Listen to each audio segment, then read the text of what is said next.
Sale pues, entonces vamos a ver esta función las funciones de correlación ya con un ejemplo claro. Para empezar, la función de correlación, cuando estoy hablando de términos numéricos, la debo calcular con valores que van desde 0 hasta el número de puntos menos 1, dependiendo de las señales que estoy generando acá. Y el estudio de la correlación quita la media porque lo que me interesa son los cambios que tiene la señal alrededor de la media y no propiamente la media de los valores. La media de los valores va a meterle un sesgo a la correlación y va a hacer que la correlación se desplace dependiendo de los propios valores de la media. Entonces, antes de hacer un estudio de la correlación de entre señales, necesito a ambas cosas o ambas señales quitarles el valor medio y por eso estoy mostrando esto o por eso genero la correlación de esa manera que está expresada en la libreta de Python. Ahora voy a generar entonces la correlación de dos señales que son señales aleatorias, como podemos ver acá. Tengo señales random que van desde 30, bueno, aquí no sí están correlacionadas, van 30 valores aleatorios y le estoy sumando a esos valores aleatorios el valor de 4 fijo que estoy colocando acá. Luego a esas señales que están acá, a las señales, los valores aleatorios de X, perdón, la señal Y le estoy elevando a una potencia de 0.8 cada uno de esos valores y asociándolos y agregándoles un término de elemento aleatorio que sería como una contaminación de ruido, justo como lo tengo generado por acá. Quiero mostrar los valores y las señales que estoy colocando aquí. En X tengo 30 valores aleatorios, déjenme ponerlos por acá, voy a poner aquí, no, acá. Voy a imprimir los valores de X, print X. Entonces los valores de X son estos 2.33, 3.72, etcétera, etcétera, etcétera, etcétera, etcétera, que son estos valores que están por acá. Y los valores de Y, que son estos, tienen una forma que puedo observar que están los dos vectores de datos, tanto X como Y, tienen una cierta correlación, que es lo que produce que se vea como una curva que está por acá. Si le aumento el valor de la varianza, por ejemplo, así, mostrarlo para poderlo ver, observo que ya no existe esa línea tan perfecta que tenía hace rato, porque el ponerle el valor de ruido por acá hace el símil de una señal o de un proceso que tiene contaminación de manera aleatoria y por eso se están dispersando respecto a la media. Entonces, un nivel de contaminación de ruido bajo generará elementos o señales que se ven como de este estilo, donde tengo valores y sé o puedo anticipar que existe una forma de unir estos valores o que existe una función matemática que me puede describir a los valores de Y a partir de los valores de X que están definidos por acá. Eso es lo que usualmente se ocupa para el análisis de correlaciones y para el análisis malamente de causalidades, donde si yo varío una entrada, observo cómo varía la salida respectivamente ante esa entrada que está ahí. Eso es correlación. Y ahora voy a evaluar entonces el valor de correlación entre estos puntos, y puedo ver que es un valor de 0.1, que diría que es una correlación existente, pero quién sabe si sea una correlación suficientemente estadísticamente significativa para asociar estos valores. También puedo tener otras formas de correlación, donde en lugar de elevar esta a una potencia, multiplico por algún valor. Voy a ponerle algo más que no sea 0.8 porque va a ser muy chiquito. Lo multiplico por menos 2 para graficarlo.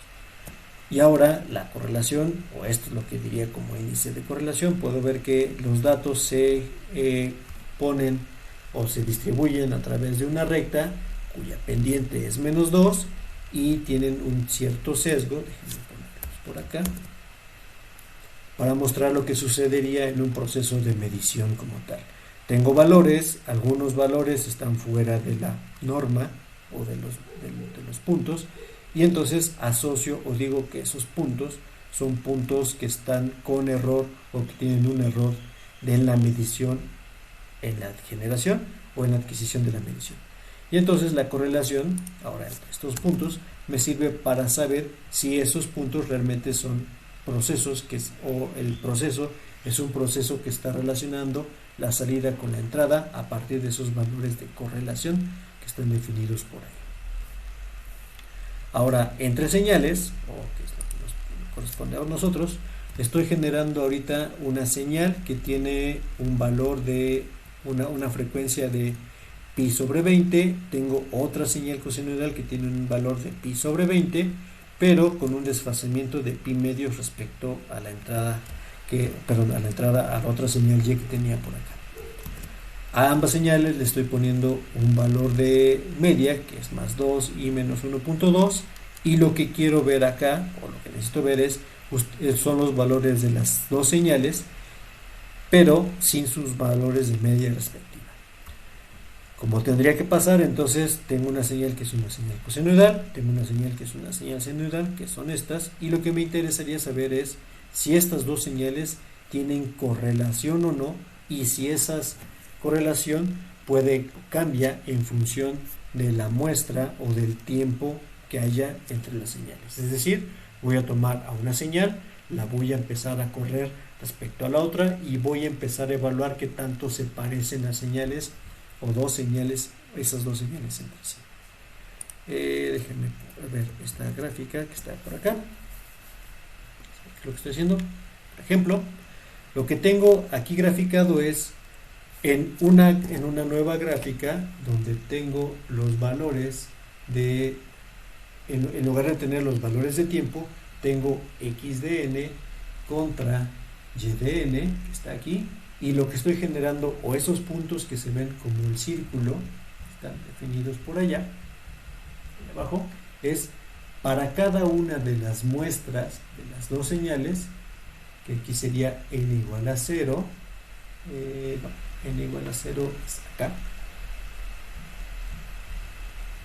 n igual a 1, n igual a 2, 3, 4, 5, 6, y como la señal es una señal, o las señales son periódicas, después de dar un ciclo completo al círculo, vuelven a caer por acá y repiten y repiten y repiten sobre ese círculo que se observa ahí.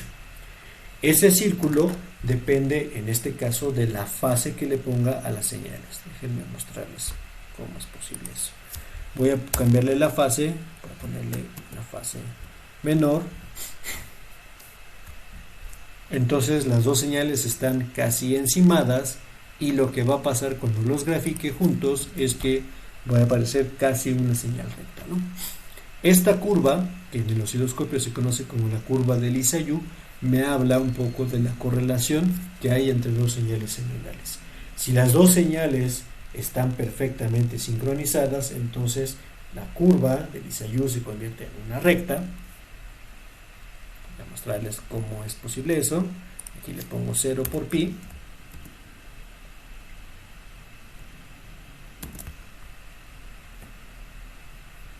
Y conforme hay un desfasamiento de las señales, se empiezan a mover, esa curva de Lissajous empieza a hacerse más ancha, se vuelve una elipse. Si las dos señales tienen entonces la misma frecuencia, se convierte en un círculo en el momento en el cual una señal está desfasada pi medios respecto a la otra, y después, cuando empieza a seguir el corrimiento, empieza a voltearse la forma, empieza otra vez a compactarse hasta volver a ser una función de correlación, pero ahora de manera invertida. Déjenme mostrarles al revés. Entonces voy a desfasarla 180 grados, que sería multiplicarla por 1 pi. Ahora vamos a ver que la otra señal está invertida respecto a la otra, y la forma de la gráfica de Lissajous, que está acá, ahora va a ser una señal que está en diagonal opuesta. Tengo una sincronía perfecta entre las dos señales, es decir, el punto máximo de una sucede en el punto mínimo de la otra, y por eso tengo esta forma de gráfica que está acá. Si muevo un poquito por encima de pi medios el corrimiento que tengo acá, o sea 0.6 por pi,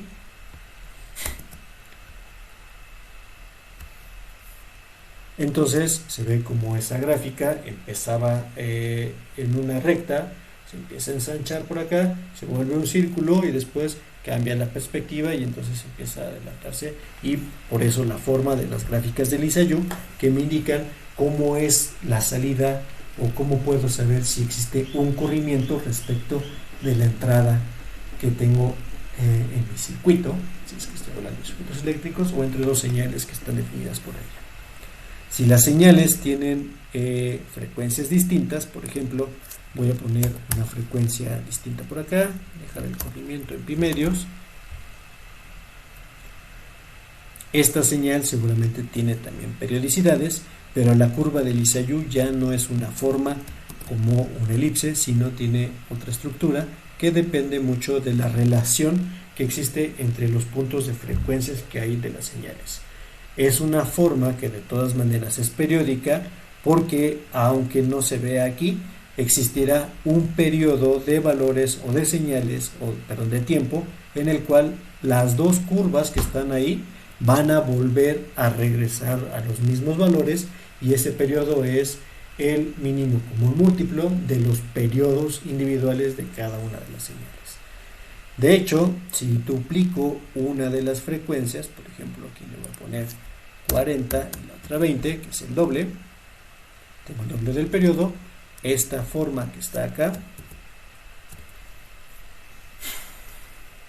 vean cómo tiene otro patrón que está definido por acá. Entonces los elementos suben por aquí y luego regresan por acá y vuelven a generar entonces esta estructura, regresan por acá y forman unas estructuras que son singulares dependiendo de los valores justamente de las señales. Como esta tiene el doble de periodo, o sea, este punto se repite hasta acá, aquí tengo, hasta acá, aquí tengo 2 ciclos, del otro lado tengo 4 ciclos de señal. Entonces, las señales van a ser periódicas y la correlación o el índice de correlación dirá que las señales replicará esos valores de periodicidad en donde las señales vuelven a ser periódicas o qué tan periódicas son en función del lag que estoy asociando con ellos. Déjenme mostrar en este caso, en estas gráficas, qué es lo que está pasando, ¿no? La correlación la puedo también observar como los valores o como la convolución de la señal, pero sin voltear, recordando que la función de correlación lo que hace es, tengo dos señales que son mis dos manos, una de ellas la volteo en el tiempo y la empiezo a trasladar a través de la otra que está definida por acá.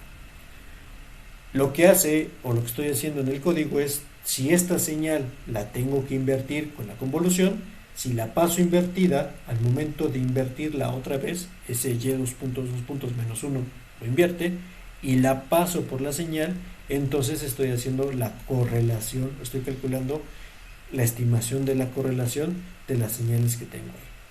Observamos que estos puntos que se ven acá, o los puntos donde la señal empieza a subir y baja, son los puntos máximos donde existe correlación entre las dos señales o a los periodos a los cuales estas señales son casi periódicas o vuelven a repetir los valores. Este punto a los 450 repite por acá, los 300, ¿dónde está? 350 que esté por acá, y bueno, lo que veo aquí más claramente es el efecto de el número de muestras que estoy diferenciando, que estoy generando por acá. Déjenme regresar a las señales que tienen la misma frecuencia para que quede más claro este efecto de la correlación que está por acá. Tengo dos señales, quiero ver si pueden haber un momento en el cual se sincronizan las señales, y justamente la estimación de correlación me dice ese momento. Podemos ver que la correlación entre las dos señales periódicas se ve como una señal periódica justamente porque al pasar las dos señales que están por acá van a ser muy parecidas en el momento en el cual las dos señales están encimadas, que es este término que está acá. Aquí estoy haciendo ya la estimación de la correlación o coeficiente de correlación al dividir entre el número de muestras menos el corrimiento que tengo ahí. Si le quito esta parte, que es la correlación tal cual se hubiera calculado, veré el efecto del triángulo que relataba en clase. Por la diferencia en el número de muestras es que tengo este triángulo que está acá, que se genera por ir sumando, multiplicando cada vez menos muestras en función de cómo va avanzando las dos señales en ese momento que están ahí, o en esos momentos de tiempo, ¿no? Déjenme ahora mostrar lo que pasa cuando yo tengo una señal, que es esta, y a esa señal le sumo un ruido aleatorio, que es este elemento que está acá, y entonces tengo ahora la función, o calculo el valor, perdón, genero una señal con un poco de ruido. Tengo mi señal, que es una señal cosenoidal, déjenme mostrarla. La señal sola y la señal con ruido. Entonces mi señal sola se ve así, y la señal, cuando yo le sumo un poco de ruido aleatorio, se ve con esos picos que suben y bajan, pero permanece la forma de mi señal. Cuando yo calculo la función de autocorrelación, es intuitivo pensar que el ruido debe ser un ruido que no está correlacionado, es decir, que no tiene una función o que no depende de los valores de la señal X, y por lo tanto, al no haber correlación, ese ruido debería ser tratado distinto, o podría ser no eliminado, sino minimizado su efecto al estimar la correlación. Cuando estoy calculando la autocorrelación de las señales, entonces resaltarán aquellas muestras o aquellos periodos donde la señal se repite o se replica a sí misma. Y es justamente lo que estoy buscando. Aunque acá no haya valores donde pueda decir que las dos señales son completamente parecidas, la correlación resaltará esos puntos que están ahí. Voy a mostrarlo. Entonces, aquí observo tres efectos de las señales que están definidas hace rato. ¿Dónde está? X noise, XX, entre la suma de... Aquí me falta, según yo, un paréntesis, por la forma en la que se visualizó esa gráfica que está ahí. Y aquí también me hace falta un paréntesis.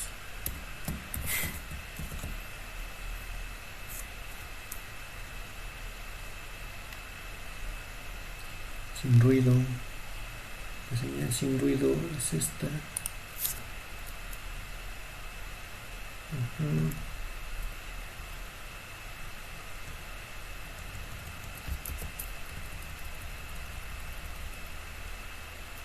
Ahí está. Creo que sí.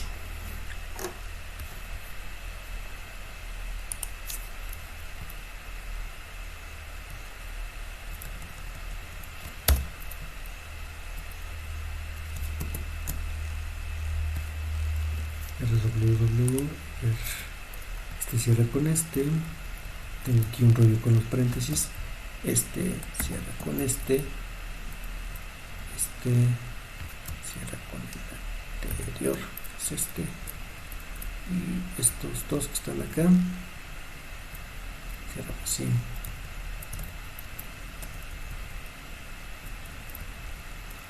Aquí, y este debería cerrar con este valor que está por acá.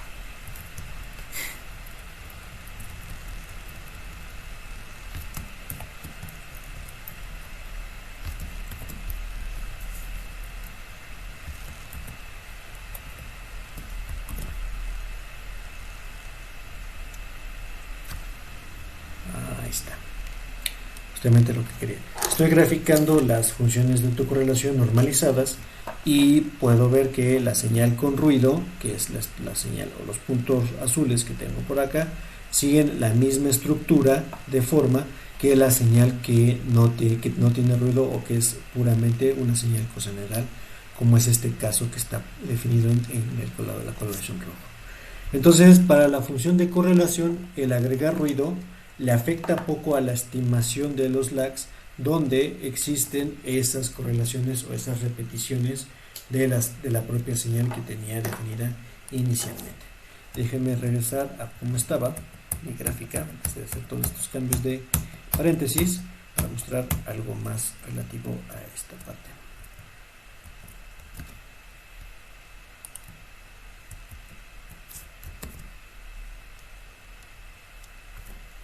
Ahí tengo la forma de correlación normalizada y puedo ver, voy a ponerlo por acá.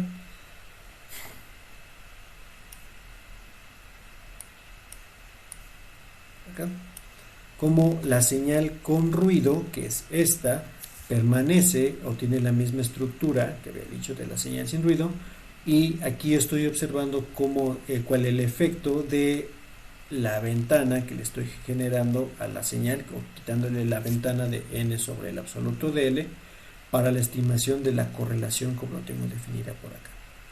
El ruido, que lo dejé de manera aislada, como dije que es un ruido que generé que no está correlacionado, su energía máxima sucede en el punto cero, que es este valor que está aquí, y después de ese valor o a cualquier otro lag que tenga de mi función de correlación, la energía o el valor de la correlación será casi cero, justo como se ve representado por acá. De hecho, en el lag cero lo que tengo es la sumatoria de las energías tanto de la señal como del ruido, y por eso a este punto que está aquí, que se llama con ruido, tiene la sumatoria de valores que son de la señal roja con la señal verde que estaba definida en un inicio como la señal de ruido. Entonces, la función de correlación me permite representar o ver mejor dónde se empiezan a ver las repeticiones de las señales pese a la existencia de ese tipo de ruido, que puede ser de ruido que es de naturaleza aleatoria completamente y no correlacionado. Si el ruido tiene un cierto valor de correlación, como pudiera haber pasado en el ejemplo que tenía inicialmente, entonces resaltarán los lags donde ese ruido empieza a tener correlación con la señal que estaba generada por ahí, y con eso me ayudará después a poder filtrar o poder quitar esos elementos de ruido de mi señal original que quiero dejar de manera limpia e íntegra para calcularlo. La función de autocorrelación es muy útil. Dejo aquí la libreta que tiene un poco más de cosas, pero necesito explicar algo más al respecto. La función de autocorrelación es muy útil para estimar la magnitud de los componentes frecuenciales en un entorno donde la señal está replicada, tiene ruido. Como se observa de acá, cuando veo la señal con ruido, a pesar de la existencia del ruido, la forma de la función de autocorrelación sigue teniendo el mismo patrón de la señal sin el ruido, y eso me beneficia cuando quiero hacer una estimación espectral de qué tanto componente tengo de cada elemento frecuencial dentro de la propia señal. Por eso se ocupa la función de autocorrelación, para hacer una mejor estimación espectral de los componentes de una señal.